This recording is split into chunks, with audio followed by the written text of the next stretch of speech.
لوړو زده کړو وزارت په یوه اونۍ کې شنبه د لوړو زده کړو وزارت او امارتي تحصیلي بنسټونو ګډه رهبري شورا ناسته د دغه وزارت سرپرست وزیر شیخ الحدیث مولوي ندا محمد ندیم په مشرۍ ترسره شوه.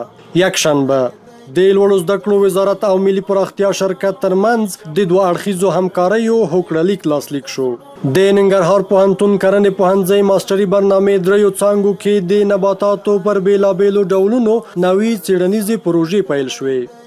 دوشنبه د کابل طبي علومو پوهنتون اړوند میوند تدریسي روغتون کې د خپلو امکاناتو او منابعو پر مټ درې پایي طبي وسایل بیا ترمیم او ګټې اخیستنې ته وسپارل شول.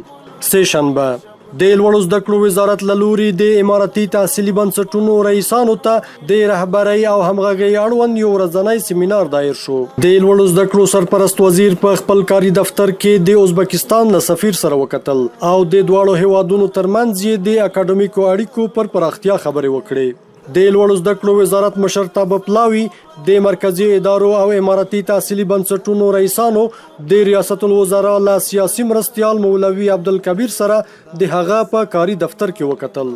چهارشنبه د هلمند پوهنتون مسلکي پراختیا مرکز له لوري د اداري اصلاحاتو او ملکي خدمتونو ادارې په همکارۍ اداري کارمندانو ته د ادارې او مدیریت اړوند د وړتیا لوړونې درې ورځنی ورکشاپ پیل شو. او پنجشنبه د البیروني پوهنتون اداري کارکونکو ته په اداري چارو کې د ټکنالوژۍ کارونه تر سرلیک لاندې جوړ شوی 15 ورځنی روزنیز ورکشاپ پای ته ورسید.